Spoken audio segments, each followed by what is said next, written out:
What happens when an innocent game of spin the bottle goes awry? Well, we'll find out. Hey everybody.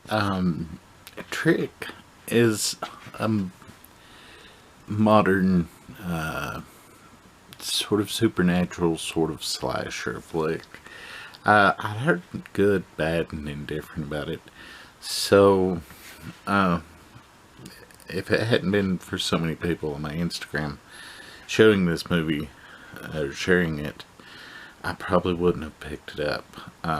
But I'm glad I did.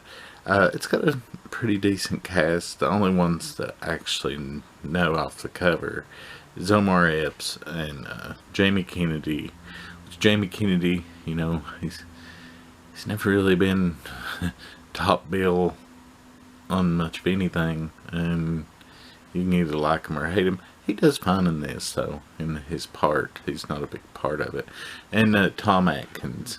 And Tom Atkins, I guess, is having a renaissance because he was big into horror and big in movies in the 70s and 80s, but I don't really think he did much until everyone like my age that grew up on 70s and 80s flicks started casting him and stuff.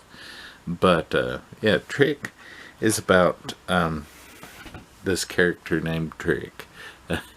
They start the film out at a high school Halloween party, and they're playing spin the bottle, but with a knife for, I guess, Halloween reasons.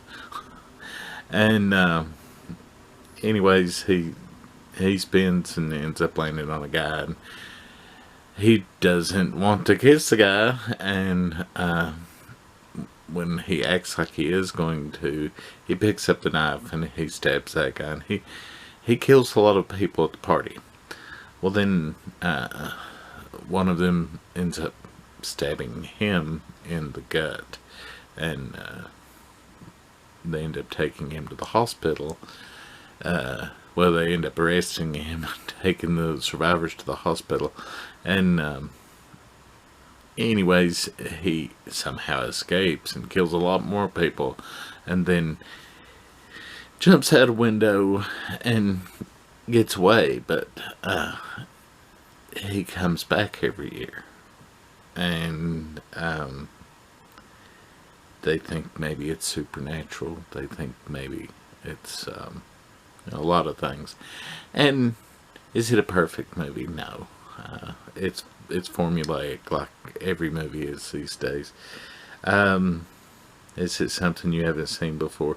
No, not really. I mean, it's like a cut and paste of a lot of modern horror, but at least they did it.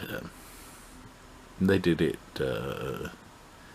They had some unique things, and they had a few unique twists that make it worth watching, even if you don't purchase it like I did. I would give it, if I was giving it on a scale of 1 to 10, I would give it like a 6.5. It was, it's real well worth a watch. And if you find it cheap enough, worth a buy. But yeah, nothing super amazing, but nothing terrible either. Yeah, we'll see y'all next week for an old movie. Unless the coronavirus gets us. I just saw toilet paper on eBay that it sold